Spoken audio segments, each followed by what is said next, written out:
Thank you. Actually, I'd really love if you could all pop your links in the chat so we can see where you all are, where we can connect, whether that's Instagram, LinkedIn, Facebook, TikTok, if you're partial to a video, YouTube. I'm not here to judge, I am here to help. So I'd really love to see where you all are. So pop your links in the chat. What I am going to do is I'm going to go straight into the presentation that I've got for you today because I want to give you as much information as possible and have enough time to answer the questions, because particularly with content, they're very, very specific to each person to answer, which I might not necessarily cover specifically as I go throughout this presentation. But what I want to do is give you enough things that will help guide you into creating content, and then I can come back to answering the questions at the end. And I know a few of you put comments in before this webinar of what you are struggling with as well. So I'll make sure I try and answer those. So how to create content that converts into more clients. It's what we all want at the moment, right? So we are going to cover today 3 steps to grow a loyal audience and make more sales. And the word loyalty is really important in there because we want people that buy from us more than once, because they're our best form of customers and they are people that will cost us less in terms of a business owner. I also want to talk about the power of emotions, and I will go into the details of that, but it's a super important point when it comes to creating content. Understanding your clients and customers. We need to understand them in order to create the content that's going to work for them, and how to create content that connects and converts, which is why we're all here. So let's talk about the T's and C's of content. I'm just going to move that one there. Okay, perfect. So the T's and C's. These are the 3 solid foundations that you need in terms of helping you to create content. Templates, themes, and a timeline. They're the 3 things that I have used throughout my career to make sure that I keep the consistency, the clarity, the connection, and conversion. These 3 pillars will absolutely help you make content creation a lot easier. But not only that, it's about that consistency that will really build the loyalty and the trust of your audience. It will give them the clarity and the ability to connect with you quicker and convert, because repetition is one of the things that people think you don't need in content creation. It's actually the biggest thing you need. It's so, so important, because the more you repeat, the more people are going to know what you do. It doesn't get boring. The only person it gets boring for is you. Actually, repetition is what we actually really want when it comes to content creation. So I'm just going to move. Sorry, I'm just moving my little screen with my head in it so I can see the content on the presentation. Okay, 5 big mistakes. The clicks over connections. So most of us post content in the online space, so that could be social media, obviously the big obvious one, blogs, websites, emails, YouTube, anything like that. But we've also got like the offline content as well. Content can go across anything that is written, visual, anything like that. But sometimes we focus on the numbers of how many people, how are we growing, what are the numbers looking like? But actually what we really want is connection. We want to focus on the people, not the clicks. We want to focus on the audience, not the clicks. So thinking about how we can connect rather than how many more followers we can get or how many more subscribers. It's not about the number of people that follow us or subscribe. It's the number of people that are engaging. We also want to think about loyalty versus followers. So we don't want necessarily followers, because followers, obviously we all want followers, but we want fans. We want the loyal people that actually become your biggest marketing advocates. They share your content for us. So we want to build fans rather than followers, because that's what's going to really build our brand awareness and get people talking about us. What we're aiming for is to get people to tell our story on our behalf, because that's when we know our marketing is starting to really work. And they know exactly what we do because they can repeat it. We're making it simple. Promoting the wrong things. And when I say the wrong things, I am talking about focusing on the products, not the transformation. We are not focusing on our services and we're not focusing on our products. We are focusing on what benefits our audience and what the outcomes they're going to get. It's not about what you're selling, it's about what they're going to get. And that's what we've really got to focus on, is understanding who our audience is and what they need from us in order to get the transformation. So that's where we need to think about our content. Not understanding audience behaviors. This is actually a really interesting one and something I've worked on for many, many years. I am not a psychologist, but actually when we understand how people behave when it comes to buying and understanding a little bit about the psychology behind it, we can then talk to them in a way that works for them. We can then start to use our content to our advantage. And once we understand how that behavior works, that's when we can create a seamless plan that makes content creation so much more easier. Tracking the wrong metrics. And again, marketing can feel like it's a cost. It really is an investment. It's really thinking about actually what results do we want. And it's sometimes focusing on the wrong things. Going back to that very top point, it's about the connections. It's about thinking about how we can really get there. So we need to look at what metrics are working and understanding that. And actually a lot of people don't necessarily look at what is working in terms of the engagement, in terms of the reach in their social channels or on their email list. They look at how many it's growing by. That is not necessarily what we want to understand. We want to understand how our content is landing. I'd much rather people have 100 really super engaged people on their social channels than 100,000 where only 100 of them are engaging. They are far better statistics. You don't need a massive audience. You don't need a massive amount of followers to make the sales. But what you do need is a good amount of loyal people that are really engaged. So just a real quick, I'm not going to waffle on about who I am because you can go and read my bio on the website. But I just want to give you a bit of an idea of how I know what I know and what I've done. So I'm actually a classically trained musician. My background is music. So I trained in music performance. I went from being a music performer going into doing a master's in arts management. And what was really interesting about that was we did a lot of work around audience development. That's what I talked about a lot during that master's degree. So arts management was really about how to organize events, because I didn't believe, as I was told as I was growing up, that you could have passion, you could have profit, but you can't have both. So ultimately, if I was going to be a musician, I was going to be poor. That was what I grew up to believe. It is so not true. And I did not want to accept that the fact that just because you're doing the creative arts, it doesn't mean you can't run it in a business-like way. That doesn't seem right to me. So that's why I went into arts management, to sort of debunk those myths around actually you just need someone who can really understand creativity and turning that into a business. And that's what I did. So I went into working in festivals, venues, all that kind of thing, outdoor events. I did all sorts. And the great thing about that was I used to work on somewhere between 280 events a year. That was how many different events I covered, with very different audiences, with very different needs. And it made me understand how to really connect with an audience in different ways. And it was then, when I was working in venues back then, social media was on the rise, and I was the one that was really leading the business into the world of digital. I was the one, because I understood it and I could see the benefits of social media to companies. That was, it's way before business pages or anything like that existed in Facebook. Instagram didn't even exist then. That was how far back it was.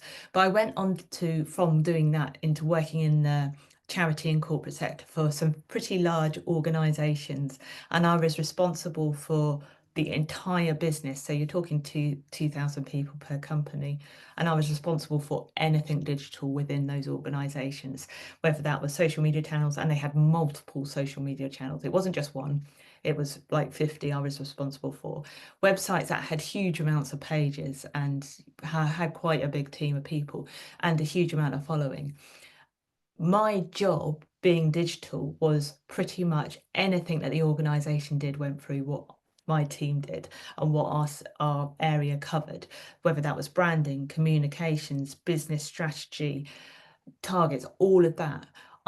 my job was to take the top level strategy of the companies and of the business and translate it into something that built the loyalty and trust of the audience, that inspired them to take action. And I had to translate it in a way that talked to them rather than seeing it from the way the business saw it. So ultimately, I was a translator. And back in those days, it was also, I mean, it's grown a lot, but when I first started out in this, he only had 140 characters in Twitter. And I had to take quite heavy data and turn it into something that would engage people and inspire them to take action. So I went on from that to actually opening a cafe, bar and bakery. So in 2018, I quit my 9 to 5. I didn't want to do an office job anymore. I wanted to do something that I was really passionate about, and I love to bake. So I took all my skills and knowledge of brand marketing, communications and business strategy and opened a business, which was quite maverick at the time. Sometimes I look back and can't believe I quite did it in that way. But it wasn't, I could bake, but I wasn't professional by any means. But what I did know was how to grow a loyal audience, how to build a really great customer experience, how to build a brand, and how to really get visibility for my business. And they were the skills that were far more important to me than knowing how to bake, because there were people I could help bring into bake.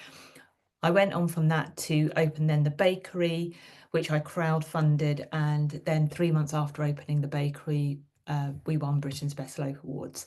So I have been running businesses for quite a long time. I closed the cafe bar at the beginning of 23, and I wanted to, when I closed it, I was thinking about what I could really do. And actually, I went back to my roots in the sort of marketing and content marketing world, which is where I am today, because I love working with business owners. I absolutely love business. I love getting inside a business.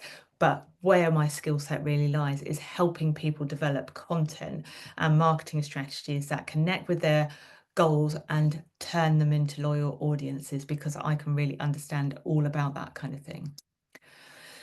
So when it comes to content creation, there are three things that are, and building audiences, of course, there are three areas that you need to focus on. And I call this the ICE method because the word ICE is the word that fits. And I always like a little acronym and a name. So the ICE method starts with identifying exactly who your audience is. This work, the audience development work, knowing who your customers and clients are, is one of the most important things you can do in business.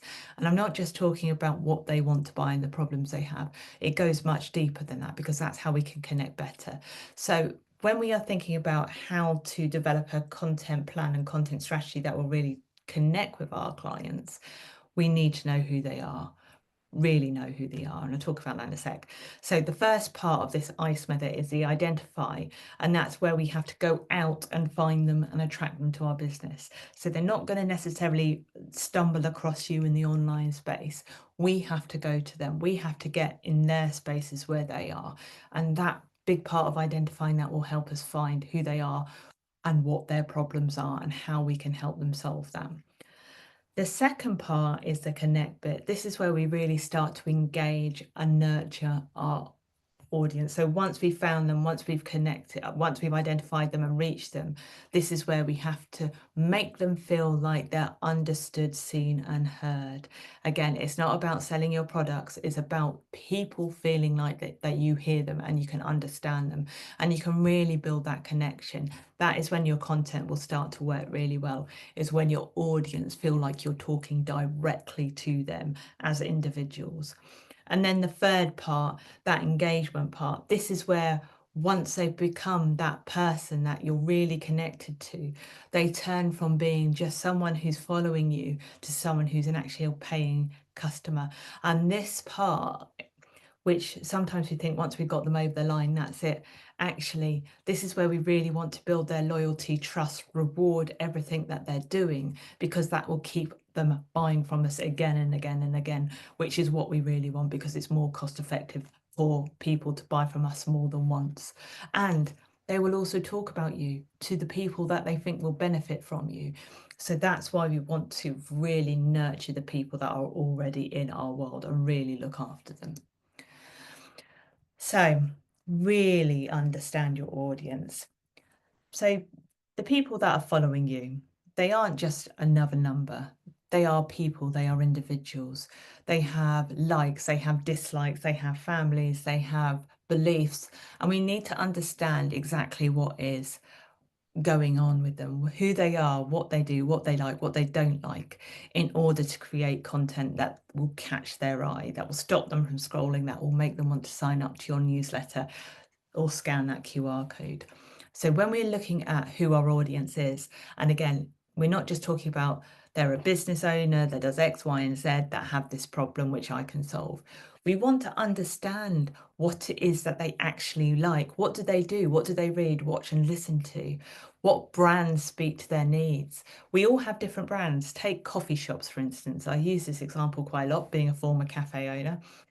I will absolutely, if I had to go to a big chain, I go to Nero. My sister goes to Costa. She doesn't like Nero in the same way I like Nero. I don't like Costa in the same way she likes Costa.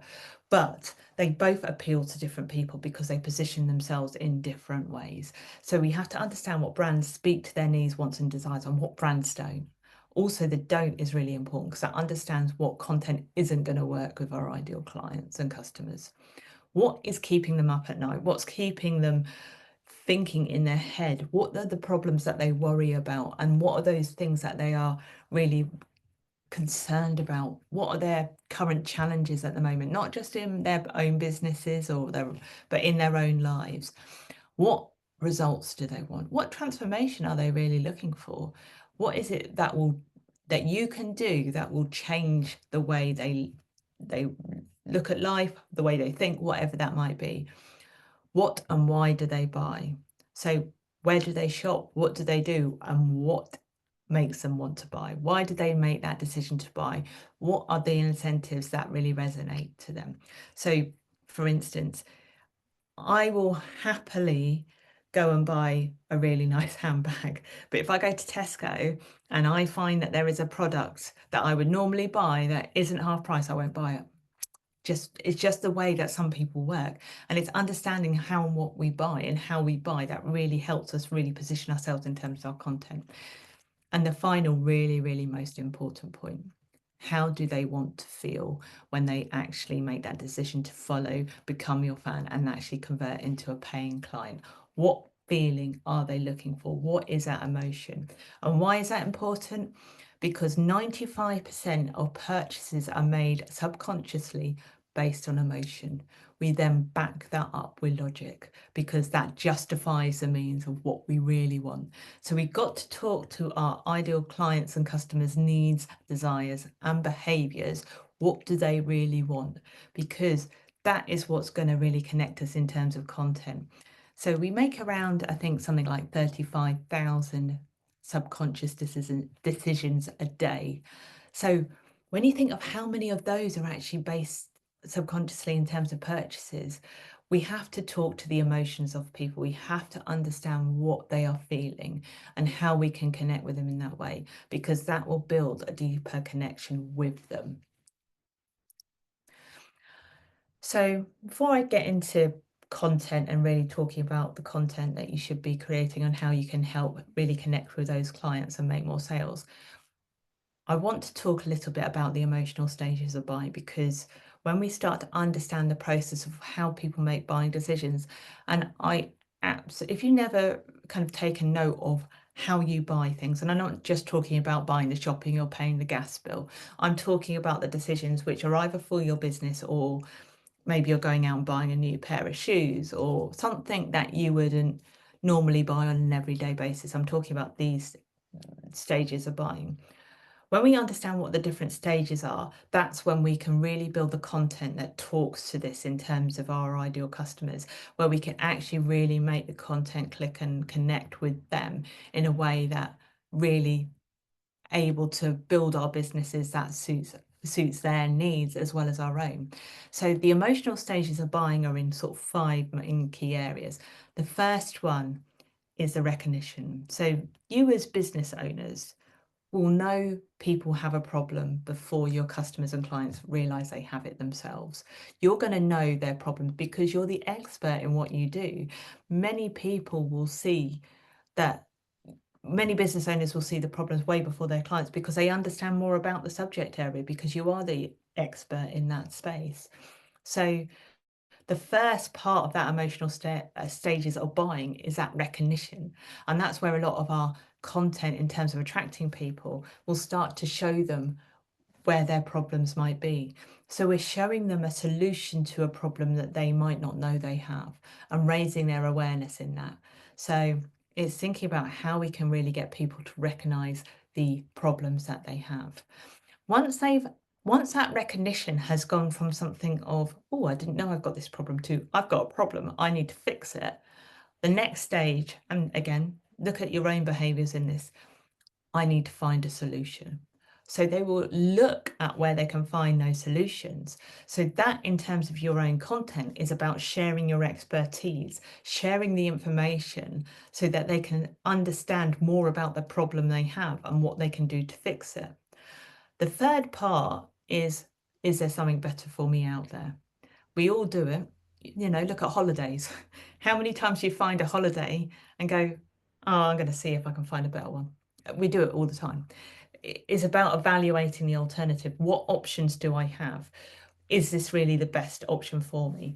And that's where we start to deal with those doubts. We answer those objections. We really turn the solution that we've got into the only solution that they need. And that's where we can really break down that in terms of content. The fourth is the purchase. And again, understanding the emotional stages of buying really helps with this. What we want to do when it comes to actually people going from looking and thinking about buying to actually being buyers is we want to make it no-brainer. We want to layer those offers so they can kind of go, that's a really good deal, or I'll be stupid not to take this up. I am really going to transform my life or whatever it is by buying this. And then the fifth bit, the really, again, another really important bit, that post-purchase. What we don't want people to do is buy something and go, oh, I've regretted doing that. I shouldn't have done that. That was a mistake. I don't want, I need a refund. And again, this is about understanding our audiences, so we make sure we don't attract the people that will buy out of FOMO. FOMO is great for some things, but what we don't want to do is people buy for FOMO and then regret why they've done it. So once people have brought, that's where we really build that reassurance and confidence and build up that trust with them to know, make them feel like they've made the right decision in investing with us. So this is a really important point, because people don't buy what you do, they buy why you do it. There are hundreds of different people that do what I do out there. There are hundreds of people that sell coffee. There are hundreds of people that do hairdressing. It doesn't mean you can't be a hairdresser or sell coffee or be a content marketing person. But what it means is the people that connect with you is not because of what you sell, but because of why you do it. And that's the stories that we really have to tell. People resonate with the why much over the what, and they're more likely to buy the what if they understand the why. So I'm going to use example of one of my favorite sportswears, Nike. If you've never, I've talked about this, I think, before on one of my webinars. If you've never read the book Shoe Dog by Phil Knight, who actually started Nike, go and read it. It's a real inspiring journey of going into entrepreneurship, starting in the 50s. So if you've seen the film Air, this predates that. This predates the Michael Jordan era. But Nike don't sell sportswear. Well, of course they do. They sell shoes. They started with running shoes. That was the thing that they really started with. But what they actually sell is a belief system. They sell empowerment. They actually appeal to the intrinsic motivations of their audience. It's much more deeper rooted than just selling shoes. What they do is they sell what people can do. You just need to do it. You can win. It is possible to do the impossible. It's about shifting mindsets. They don't just talk to athletes. Their vision is everybody can be an athlete if they have a body. It's about inclusivity. It's about connecting. It's about motivation. That is their entire brand. So when you look at the content they put out there, it's about empowerment, but it's also that belief system is what sells. So when we create our content, we want to think about what is it What is our why? What is it actually that we really want to connect, and how that will connect with our audience? So I want to talk about 3 different areas of content, and the main area I'm going to focus on today is really that evergreen content. So the evergreen, is the everyday stuff. This is your bread and butter of your businesses. It's the things that you say over and over and over again until you're blue in the face. If you're bored of it, good. That's where you should be. Particularly at the moment, the climate is super tough. It's really tough, particularly in the online space. We have come through a really turbulent time and we're still in it right now. And what I see a lot of the time is business owners starting to throw out random bits of content, which, because they're getting the desperation of needing to make sales, but actually the effect is the wrong thing to do, because their audience is getting completely confused as to who and what they do. What is really going to grow is that consistency. So the evergreen content is the most important thing you can be doing right now, repeating the stuff that you say over and over and over again, because that's going to build the new know, like and trust factor, and people will be able to go, oh, I recognise Naomi, she does content marketing, I'll go to her. That's what we want people to do. Look at all the big brands. They have said the same messages over and over and over again for years, and that's what we know them for. They don't change that. Sometimes they evolve their brand, sometimes they have new ad campaigns, but the underlying evergreen content that they share is still the same, and that's what we need to build. The second type of content is when we're launching. So whether that's a new product, a new service, maybe it's like, I'm going to be launching a new podcast. But when we are launching, we do a different content plan for that particular thing, because when you are launching something, you cannot talk about it enough. People get worried that they send too many emails, they're putting out too many posts, and they're ultimately going to annoy their audience. But the audience don't see everything you put out. In fact, you watch TV advertising, the reason it's one of the best forms of advertising is because it repeats over and over and over again. Same with radio adverts. You don't necessarily hear it properly the first time. You kind of, it's in the background. You're not taking note, you're not really watching it. But come along the 7th time and you're starting to be more aware of what it is and get curious. So when we are launching something, we talk about it over and over and over again. And then the third is the opportunistic. These are the trends that come up that are relevant to our audience. You don't need to create a chat GPT doll if it's not relevant to your audience. But if something comes up that you think, I need to get involved in this, when Meta went down, Facebook and Instagram stopped working, the email marketers smugly got on their email lists and sold programs because they could. They sold their offers to say, hey, look, you're not in control of Meta, but you're in control of your email. So let's get that sorted now. Brilliant, opportunistic way of selling, keeping an eye on the trends and using it to the advantage. So I'm going to really focus on that evergreen stuff, because the launch and the opportunity are two of the other areas that you can really focus on. But everything that you do needs the next step, whatever that is, because if you're on social media, if you're on email, if you're creating content for an advert, what we want to do is take our audience on a, I hate the word journey, but it is ultimately a journey, a pathway to get to more sales. So what we don't necessarily want to do is just throw stuff out there and expect them to know what to do next. We need to tell them what we want them to do. We need to give them direction. We need to give them cues and pointers, a call to action, so they know how to move through our content and get more information, because that's what's going to build with our audience.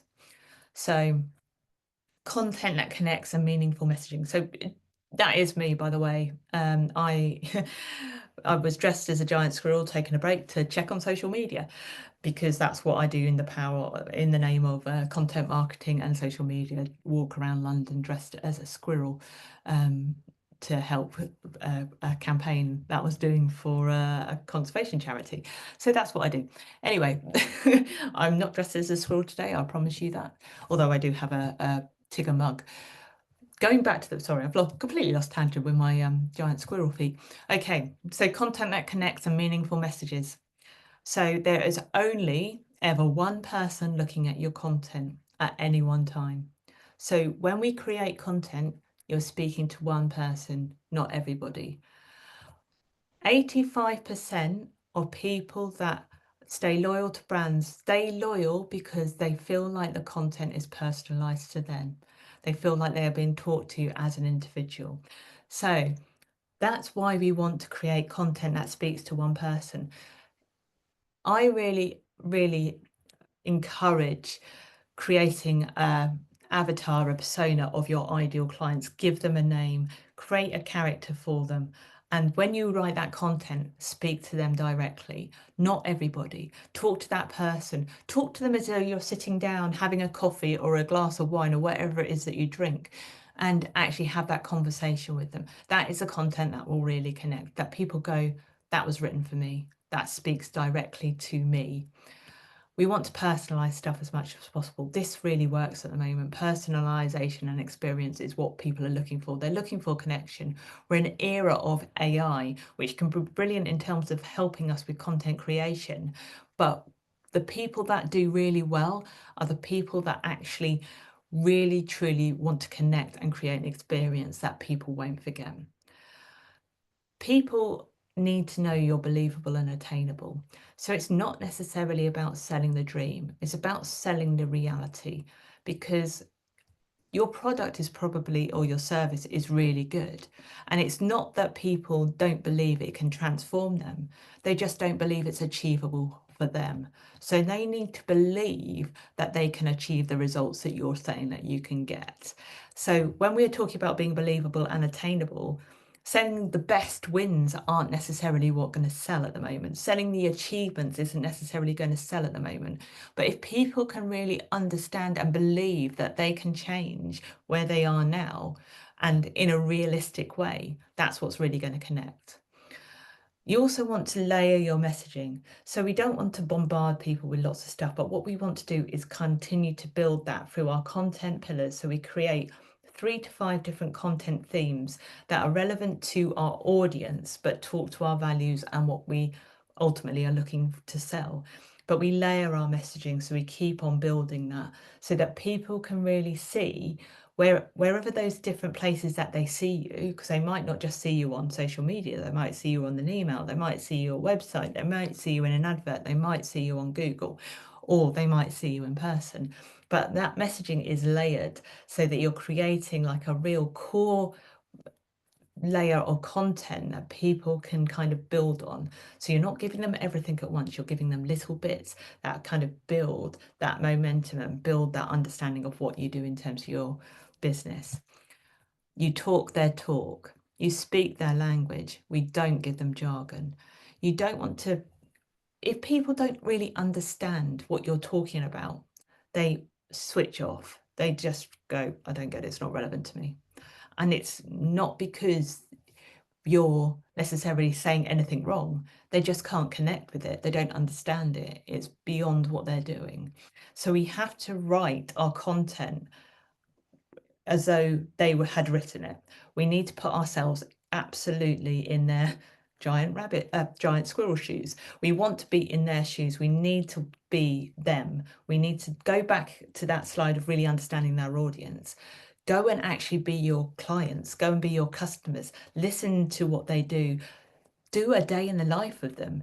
When I had the cafe, bar and bakery, before I even opened it and before I even opened the bakery, I went and looked, really tough job. I went into hundreds of cafes, hundreds of bakeries. I went into London, I went all over the place because I really wanted to know how people behaved and how people felt in that space and what their behaviours were and what they were looking for. So I could really get a sense of what was going to be right for the customers that I was going to talk to and that I was going to serve, and understand what they didn't want. And that's what I did. I really understood who they were so I could create that experience and build that loyalty and trust that would help me not only build the word of mouth and the referrals that I wanted from my business, that would compel people to actually buy from me and keep buying from me and stay loyal to me, but I was able to really connect with them. We want to invoke the right emotions in people. So everybody thinks with emotions, it's such a big part of us, but actually when we write content, we can be really formal and quite kind of, I guess, when we're creating, particularly for business, we can be really logical about what we do. Actually, people do buy with emotion, so we need to connect on that emotional level. We understand what it is that they want and what they want to feel. We can then create content that really speaks to that and be where they are. So, like I said, they aren't necessarily going to stumble across your website. We need to get into the spaces that they are. We need to really know where they hang out, where they are, and put the right content in the right format in front of them and connect with them. So let's take social media, for instance. The name is in the title, it's social.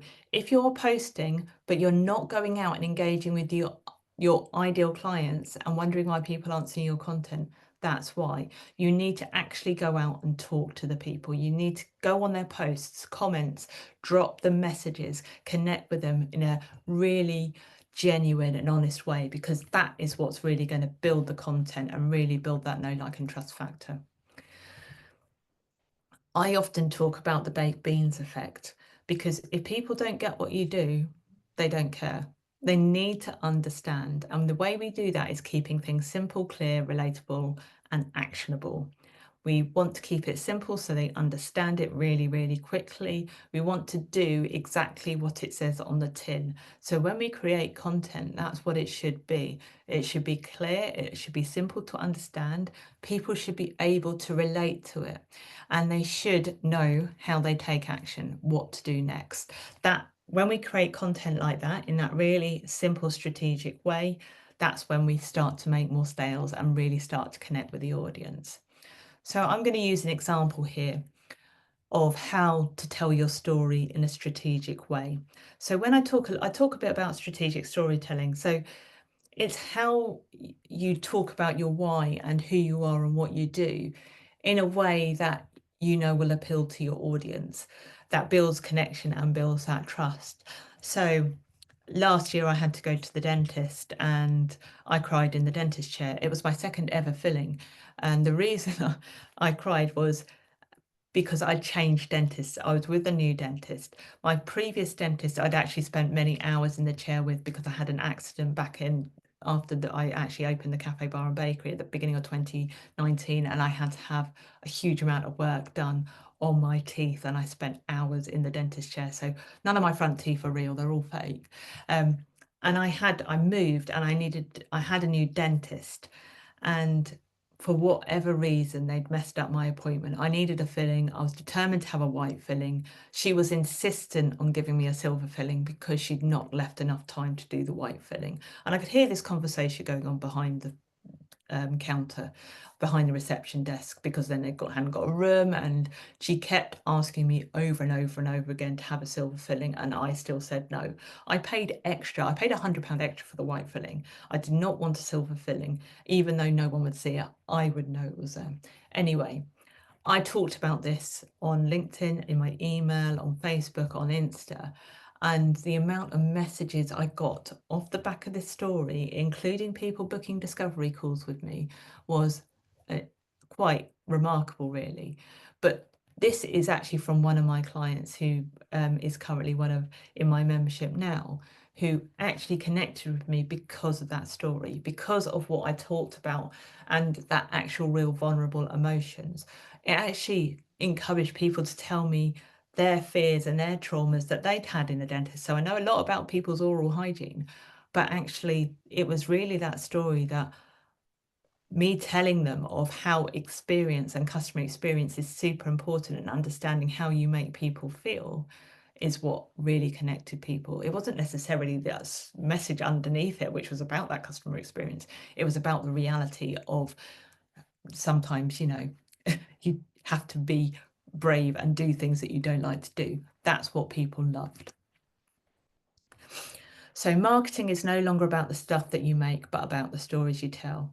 We all remember stories. We all want to tell our friends stories of what's going on in our lives, of what we've heard, of fun facts. My husband loves a fun fact around the dinner party. But when we can give people stories to tell, they're more likely to tell it for us. So when we're creating content, we want to think about how we tell the story of our why that connects to our audience. Now, this is one of my favorite coffee brands. And being a coffee lover myself, when I closed the cafe and I moved from my local community up north, so I now live in North Yorkshire, I wanted to find a really good coffee brand. I had an existing coffee company that I worked with, but they literally they decided that they were going to up their prices by a third, which is fine, that happens, but they did it in a really bad communicative way. They sent out a really bad email. They didn't give you any notice. They cancelled subscriptions. It was a really poor customer experience. And being the person that I am that really values the power of good customer experience and customer service, I cancelled it. I thought, you know what? You don't want my customer, and you've certainly gone about this completely the wrong way. So I went to find another company, and this was when I found Rave Coffee. So if you're a coffee lover, go check them out. They are really, really good. They are actually down the road from where my dad lives in Cirencester. But what I love about what they've done is they talk directly to me. So the things that I want is a good quality cup of coffee. I'm looking for bean to cup. I want a subscription service because me remembering to buy coffee, it just won't happen. I am terrible. Everything has to be on subscription these days for me because that's my buying behavior. So they understand me and my values really, really well. I need coffee delivered quick. They literally deliver it within a day or two. So it turns up so that that message never run out, always wake up happy. If I've not had a coffee, you do not want to be around me. I am absolutely a coffee lover through and through, but they also speak to my values, sustainable, fresh and convenience. Not only that, what they have done is when the coffee arrives, they send it in beautiful packaging, which is branded up so that it takes you on to a next step, a call to action. And they reward you for being a customer. They give you more. They tell you more about their story and they make you feel like you're part of a bigger community. That's what they're really good about. So, what do? First thing I do is I go on social media and talk about this wonderful experience. Absolutely tagging them in. Best form of marketing that they can have. We love referral marketing. And now I'm telling you about it. So you can see how well that works. So that is thinking about a brand that really knows and understands the values of what people look for and the emotional stages of their buying and how to create that content that really talks directly to them. When we think about our content, we need to be aware of the personalities of our ideal clients and customers. So I am 100% red. I am in the red zone. That is me. When I look to buy something or I'm looking for a sales page, the things that I look for first is how much is it? How much is it going to cost? Can I see the price really quickly? Do I have to click through loads of forms? How easy is it for me to buy? Can I do this in 3 minutes? That's what I'm looking for. And once I've figured out whether that's relevant to me or not, I will then consider reading the rest of the details. That's how I look at things. I instantly will go, okay, I've got it. I don't need to have lots of information. What is it going to cost me? How long is it going to take? What results am I going to get at the end of it? That's what I want to know. I then might think about getting into the detail and go back to thinking about it. Whereas I know a lot of my ideal clients don't think like that. They want the detail. They want to go into the FAQs. They want to know exactly what they're going to get from the nth degree, mapped out really, really super clearly so they know what they're getting into. And they also want the reassurance. They're the ones that might think and might be on the fence. That's how they buy. So if I write content that is written for people like me that just think like that, I'm not going to connect properly with my ideal clients. So we have to understand the different personality types of the clients that we want to attract, because you might not necessarily want all these personality types. For instance, I don't want the people that necessarily are going to come in because everybody else is coming in and they want to come into me selling something because everyone else is doing it and they don't want to miss out and they don't want to get FOMO, because I know full well that they will want a refund in a week's time. But that's because they are not my ideal client and they are not necessarily the people that are a right fit for me. We all get to choose who we work with and who buys from us. And how we do that is by creating the content that talks directly to them, that appeals to them. So when you are thinking about what content to create, think about the personality types and how people buy. Going back to the emotional stages of buying, each of these different personality types will buy in a different way. So when you're creating those offers and putting that content out there, you need to talk to them in a very different way, depending on that kind of personality. Like in the yellow, people will come into stuff because they're looking for the community, they're looking for the social element, they're looking for that power of, I want to have a party and how do I get involved with it? That's what they are looking for. So when you create that content, think of the people you are talking to, go back to that individual and what are their personality types. So I'm just going to give a real quick example of how to really understand those behaviours. And I do this, the best way to understand the buying behaviours and how people go through different content is thinking about going out for dinner. So this is a common conversation that I have in my household. We love going out for dinner. Usually we decide at 5 o'clock on a Friday or Saturday night that we want to go out for dinner that evening. Because we are, again, not that organised in the world of going out. And usually we'll start to get hungry and we'll think, oh, shall we go out? Shall we go out? So what's the first thing we do? Go onto Google, restaurants near me, or, Italian near me. And we'll look within that 30-minute drive time. We don't go over 30 minutes, but we're looking in that 30-minute drive time. So we look at the location of where the place is based. Where is it? Where can we find it? How close? How long is it going to take to get there? Then what we do. So this is, again, understanding how people buy and what content and what format we want to take them through in that journey. We then go and read the reviews. So before we've even looked at the restaurant, we look at what everybody else is saying about it. We go and get that social proof, those testimonials, those things that are really telling us what people really think. But unlike before, where people would just read reviews and go, yeah, that looks good, let's go with it. People don't want that now. They want to know for themselves whether it's right for them. So they probably, if you're like me, will go in and look at the menu and look at the website. Go and have a look, really understand where we are going. So back in the day, before the world of the internet, you would just go to a restaurant and get the menu when you get there. Now we want to know exactly what's going to happen before we walk in the door. So we give people all of that information. So going back to that previous slide about the personality types, you can see where this is coming in. The next stage, this is really, really important. Make it so easy to buy from you that it makes it a no-brainer. So if I have to make a phone call to book a restaurant, I'm not going to do it. That's how lazy I am. So when we're thinking about the products that we sell, we want to make it as easy as possible to book.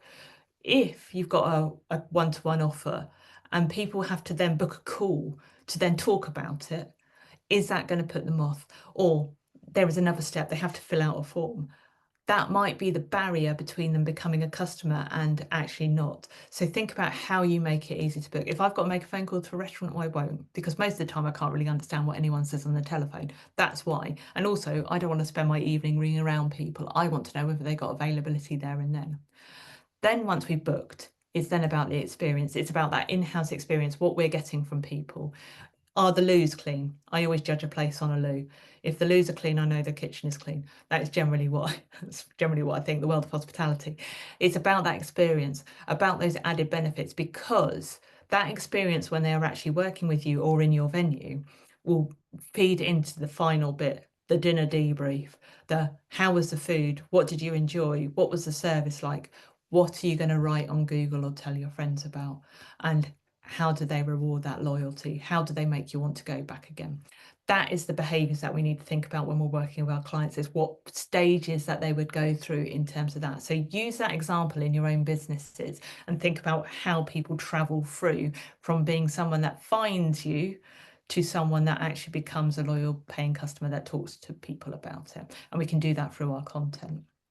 So this is the final slide. So how to turn clicks into connections. So this is taking people from being fans or followers into fans and buying customers.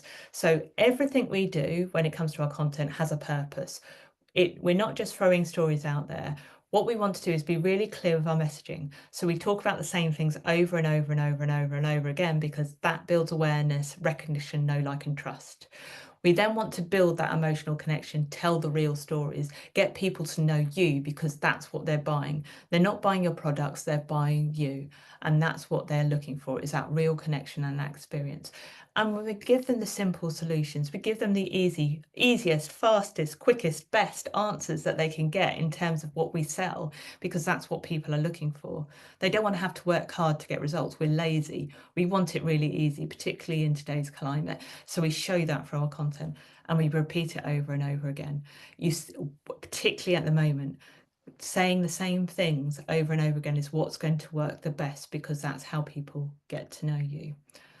And I think that's it. So thank you everybody very much for listening, and I will be able to go through any of your questions now.